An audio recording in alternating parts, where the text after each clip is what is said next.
श्री गणेशाय नमो नमः। सरस्वती नमस्तुभ्यं वरदे कामरूपिणी विद्यारंभम करिष्यामि सिद्धिर्भवतु मे सदा।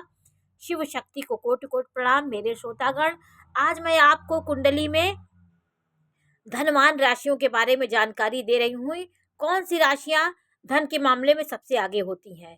तो अब ये सुख चाहने वाली और भोग ऐश्वर्य को भोगने वाली राशियां वृषभ राशि, कन्या राशि और मकर राशि होती है। दूसरे नंबर की राशि, छठवें नंबर की राशि और 10वें नंबर की राशि ये भोग और ऐश्वर्य के मामले में सबसे आगे होती हैं और धन के मामले में भी ये आगे होती हैं। तो आज मैं कुंडली में आपको धन योग के बारे में जानकारी दे रही हूँ कि आपका धन स्थायी होगा, कैसा होगा, आप धनवान होंगे कि नहीं। तो पहले से दूसरा भाव जो होता है, बाएं जो आ जाता है, वो आपका दूसरा भाव कुटुंब का भाव होता है, पैतृक संपत्ति का भाव होता है, सुख का भाव होता है। तो इससे आप धन का आकलन लगाते हैं कि मेरे पास कितना धन है।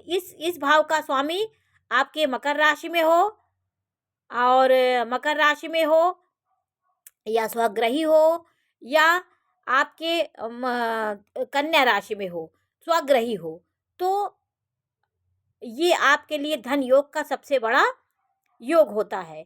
और इसी ग्रह के में यदि शुभ ग्रहों की दृष्टि हो, शुक्र की दृष्टि हो, तो ये भाव और बली हो जाते, क्योंकि अपने भाव को देख रहा है।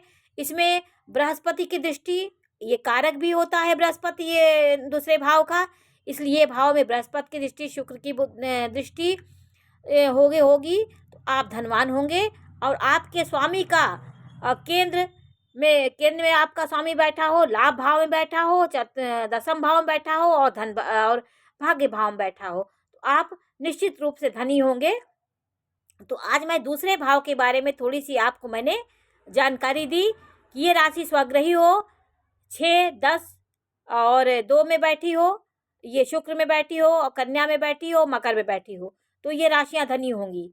और ये केंद्र में बैठी हूँ और त्रिकोण में बैठी हो तो राशियां बली होंगी, इसमें शुभ ग्रहों की दृष्टि होगी, तो आप निश्चित रूप से धनवान होंगे। तो आज मैंने आपको दूसरे भाव के बारे में थोड़ी सी जानकारी दी। और इसके बाद आपका लग्न भी मजबूत होना चाहिए। लग्न का स्वामी भी उत्तम भाव में बैठा हो, लग्न जैसे आपकी यहाँ जो भी लग्न हो उसका स्वामी स्वग्रही हो या अपने उच्च राशि में हो, उसके अशुभ ग्रह देख रहे हो, तो भी आपका धन के मामले में और शरीर भी आपका मजबूत होगा, तभी आप धन का उपभोग कर लेंगे। तो दोनों भाव को देखने की बहुत ज़रूरत है। नमस्कार।